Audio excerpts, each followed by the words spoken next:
সকালের নাস্তা একদম রেডি।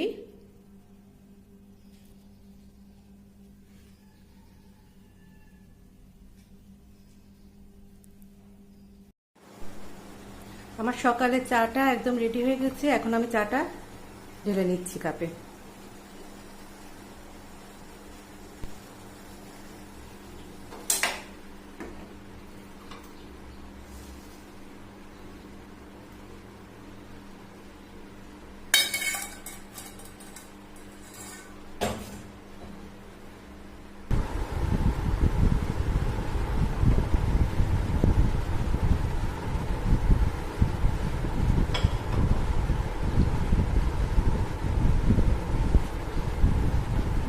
সকালের চাটা সেরে আমি দুপুরে রান্না শুরু করব।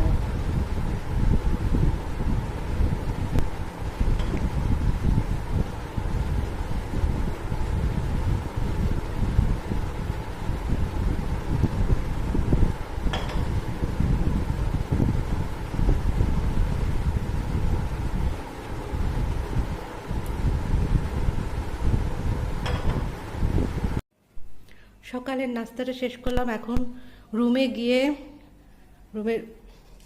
বেডরুমের বিছানার চাদরটা পাল্টাইতে হবে। অনেক কাজ পড়ে আছে, আস্তে আস্তে সবগুলো করে নিই। দুপুরে রান্না করতে হবে। আমি বিছানার চাদরটা পাল্টাই নিয়েছি। এখন আস্তে আস্তে সব কাজ সেরে নেব, দুপুরে রান্না শুরু করব।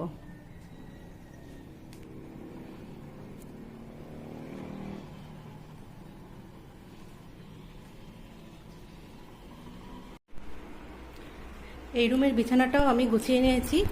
ঘর গোছানোর কাজ মোটামুটি শেষ। এখন আমি দুপুরে রান্নাটা শুরু করব।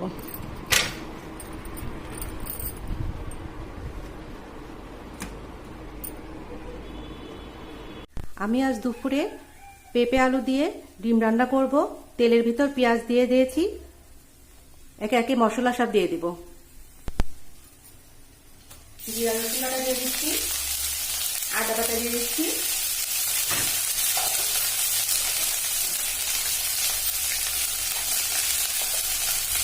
লবণ দিয়ে দিচ্ছি পরিমাণ মতো, হলুদের গুঁড়া, মরিচের গুঁড়া,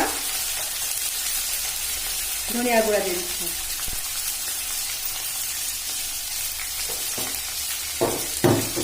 এখন পানি দিয়ে মশলাটা কষিয়ে নেব।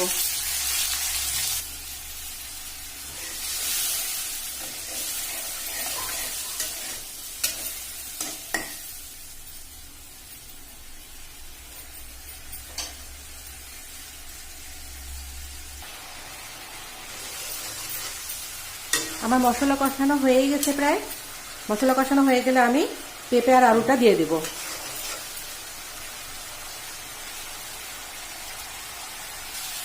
মশলা কষানো হয়ে গেছে, আমি পেঁপে আলুটা দিয়ে দিচ্ছি।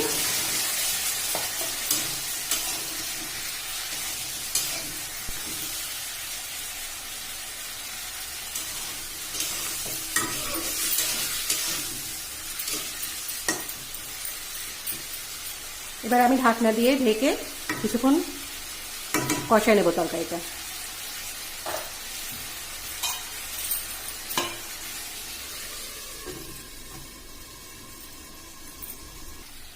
ভালোভাবে তরকারিটা কষানোর জন্য আমি একটু পানি দিয়ে নিলাম।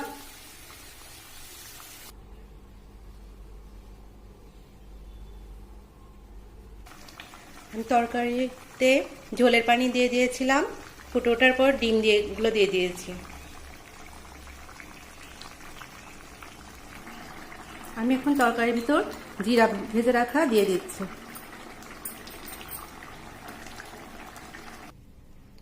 আমার তরকারি রান্না হয়ে গেছে। সন্ধ্যার নাস্তাতে একটা ডিম দিয়ে ক্যারামেল ছাড়া একটি পুডিং বানিয়ে নিলাম।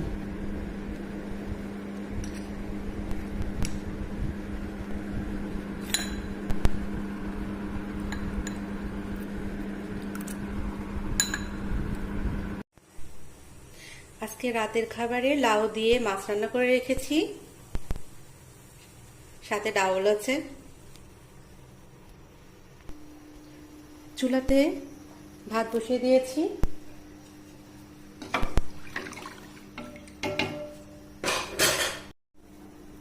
রাত্রে মিষ্টি কিছু খাইতে ইচ্ছা করছে, ভাবলাম একটু সেমাই রান্না করে নিই।